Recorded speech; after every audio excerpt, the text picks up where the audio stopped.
Picture ledges like this are a great way to display your artwork or maybe even sell for money on Etsy or some other site of the like. They're also incredibly easy to make, and I'm going to show you how. To start with, get yourself some 1x8 boards. You can make the length of the shelf whatever you want it to be to suit your room, but I'd recommend going with a 1x8 because we're going to be making some rip cuts down this thing. And you want to have enough so that your center part there, you've got enough of a lean angle to the wall. Here's one that I've already completed that I'm making another one. Basically, I'm just copying this as a pattern.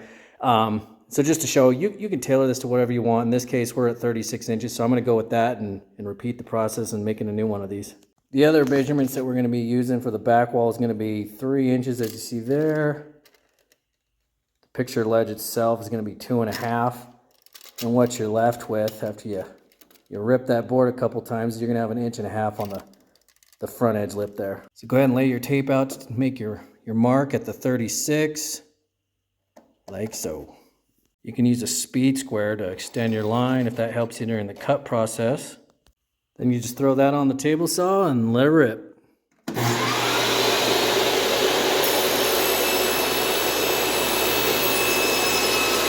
Went ahead and took off my crosscut sled, put the rip fence back on, mark the first cut out at 3, and we're going to go ahead and rip them down. Throw your board up there, raise your blade so it's just above the surface. Now just run your board up along that fence and make your first rip cut.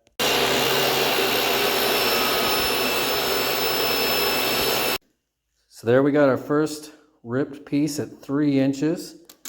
Well, what you're left with is just a shade over 4. So once we take out the width of the blade on our next cut, you're going to be left with a 2.5 inch piece. And then that last lip, you're going to be at 1.5 inches. I would recommend leaving this factory edge just for looks. It looks a little better with the rounded edge already there. Makes your life a little bit easier.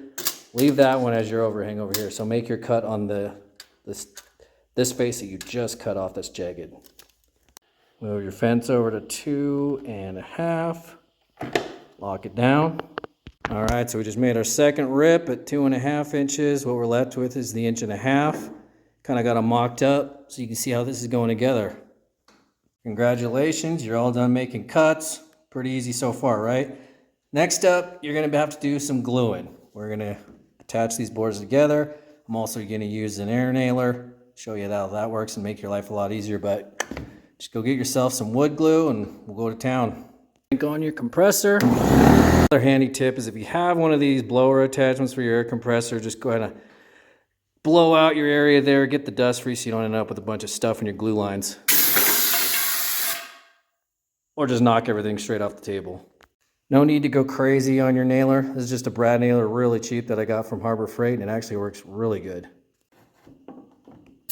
Lay your middle piece up vertically on end. Get your glue ready. Just start going to town with your glue line. All the way till you get to the end there. I've never been a fan of those crazy, weird spreaders you see from time to time. I think it works a lot easier. Just get your finger in there and get that glue worked around. Should look a little something like that when you get done. Go ahead, just wipe your finger off with a good old blue shop rag and on to the next. Grab some handy clamps, lay it on its side. You got your glue edge out here. That way it's floating there. We're gonna take our other piece, which is gonna end up being the back, hold it up against it and fire some nails in. Now you can see I got both of the ends tacked on there with the brad nailer. Couldn't show you everything. Again, just 2 hands here. So then just go ahead, I don't know, find the midpoint. Call it that good right there. Another one there, find another midpoint there. That looks good. Just kind of go down the line and tack it all up there. That way it's gonna hold everything tight up against the 2 boards so you've got a strong glue line there. We're all tacked up now. And go ahead and a lot of people, say go ahead and get a wet rag. I don't even bother with that. Blue shop rag, wipe the glue joint, and any excess there that does get left behind, or sometimes the blue ink, whatever, in the shop rags will wipe off on there. I don't really worry about that because you can sand it off in about 1/2 second when you get done. Now let's attach the next one. Now I just flipped it over on the other edge, repeated the process with the clamps. Get those hooked on your table just so they're out of the way enough that you can take this other board, slap it up there for your front edge, And we're just going to do the same thing, glue it on there and then tack it in with brad nails.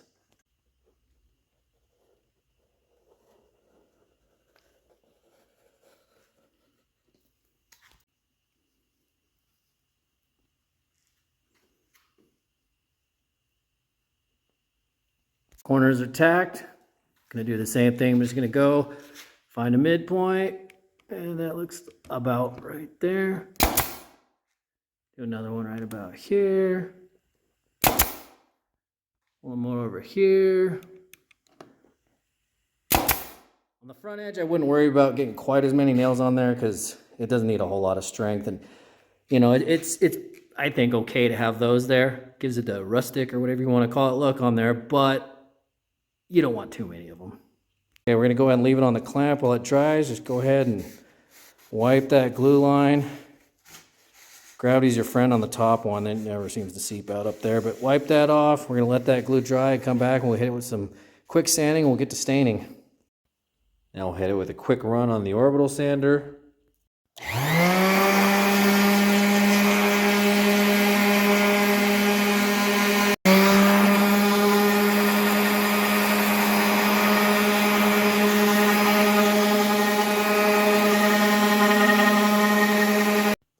You don't have to worry too terrible much on this backside because it is the backside. You're never going to see it. I'm not even going to bother staining it.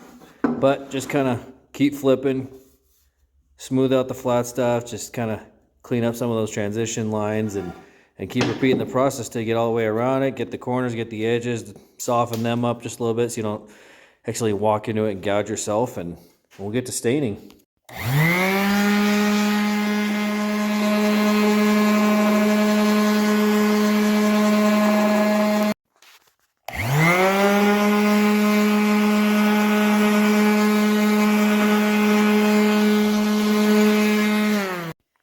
So on these corners, you just want a light touch. Like we talked about earlier, we already got a factory round over edge on this. So, you know, places that we left like this on purpose so that, you know, that's probably where you're gonna get your most hand traffic, if you will. You're not gonna have any sharp edges there. But like, since we made the cuts, corners like this right here, they're gonna be a little bit sharp. So we wanna take these down just a little bit, just in case somebody were to walk up and, I don't know, walk in and or walk up to it and bonk their head. So just light touch, just barely kind of kiss it, and we'll take the corners off.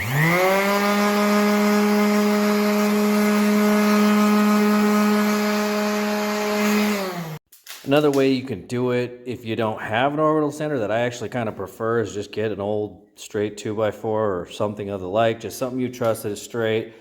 Throw some adhesive sandpaper on it. This one's had a little bit had it, but I think that actually helps me.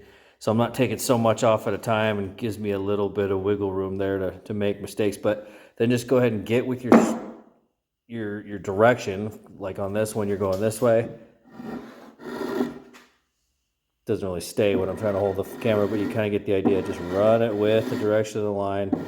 Take some of that sharpness off. So then we get a little bit of more round over going there. Just hit the corners a little bit from kind of the multi-direction method, and that'll get it too. So closer up, you can kind of see what I was talking about, where we're taking those corners and those edges off there, just in case some dum-dum walks up and bam, hits their head on that. We're going to smooth those out. Now the last step we're going to do is just go ahead and take a good old sanding sponge block and just kind of, I don't know, hit it from all the angles, round them up a little bit. You can see where, you know, we got a little jagged taking our stuff down just to knock that sharp edge off, but now we want to make it a little uniform. So just go ahead and just swirl your block all the way around, and we're going to clean that up a little.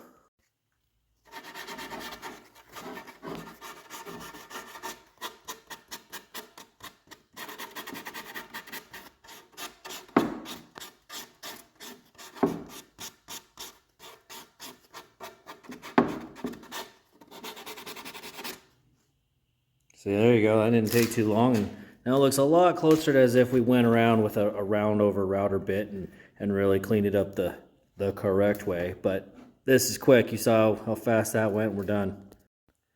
Another thing these sanding blocks work great at is getting on real tight inside edges. This one's a little worn, so it kind of lost a little bit of the corner, but maybe we'll go with that side and kind of see you can get right down in there if you see what I'm looking at there.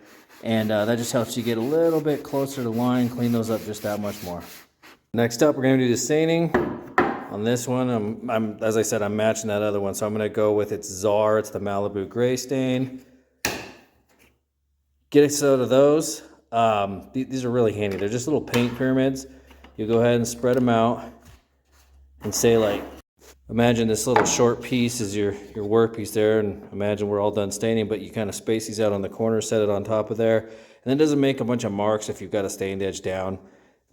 Just make your life a little easier. And then this is one of my favorite tools anyways, old socks. You get a socks with holes in them, just throw them out in your shop, garage, wherever you're doing your work from, and use those as rags to apply your stain. Simple and easy. They harden obviously when you get done. It's a one-use thing, but you know, look at that. You got a big old hole in your sock. Use it for this and then just toss it when you're done. Another thing you want to do, go ahead and do yourself a favor. Get some of these, just, you know, it could be nitrile, it could be latex, whatever. Get yourself some throwaway gloves. Makes it a lot easier with the cleanup process. You just peel them, toss them, and you're done. Always mix your stain well. To start with, I'm going to go with the bottom edge just for ease. We're going to go ahead and I've got it flipped over like this. You kind of see the process here. I've got my paint pyramid set up for a landing spot for when we get done with that. So I'm going to go ahead and hit this. I'm going to grab it, flip it up on there, and then we'll just kind of go around on each edge and finish out the process. So without further ado, just go ahead and dip your old dirty sock in there. Get some on there and get going. Just spread it around. Not much to it. It's just stain. There's no, I mean, you don't have to get real scientific with it. Just get it on there. Let it do its job. Make sure you're doing it in an even coat, and it'll look good when you're done. Underside is done. So now we're just going to go ahead, like I was talking about earlier, flip it over, bring it over to those paint pyramids, drop it down on that, and let those do the work while you go ahead and just go all the way around every other surface and finish it out with the stain. Just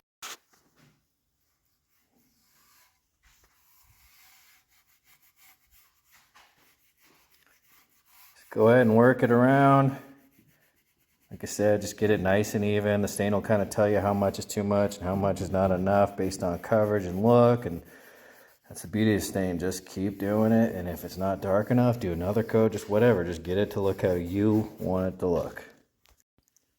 So just keep going around the whole thing till you get it all coated up. And this is kind of what I was talking about, why it's just so nice dealing with stain. Like, don't get all freaked out. Oh my God, we got thumb marks. Watch, you just throw some on there. They blend right out. There's nothing to stress about with this. Just keep going till you coat all the surfaces.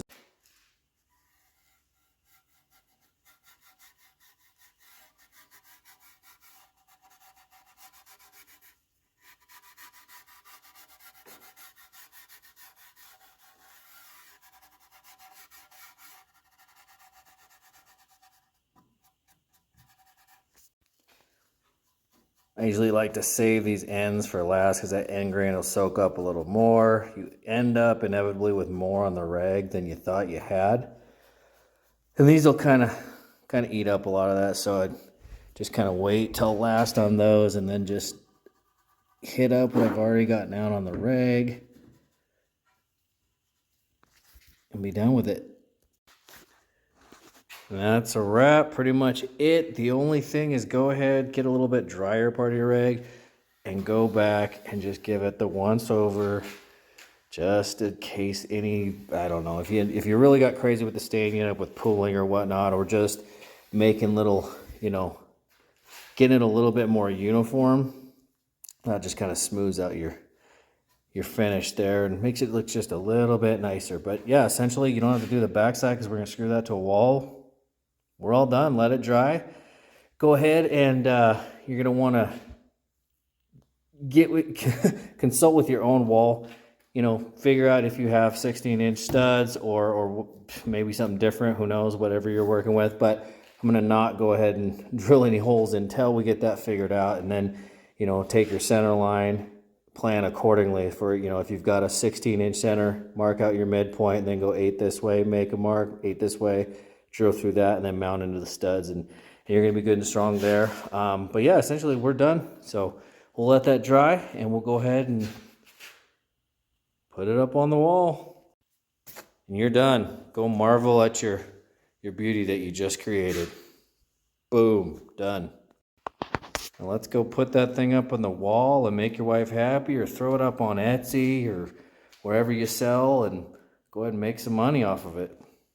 So how easy was that? Probably took a combined total of, I don't know, 30 minutes of work, a little bit of stain, a little bit of glue, a couple brad nails. And I got those 1x8 boards, 8 feet long for 13 bucks locally where I live. Not much to it.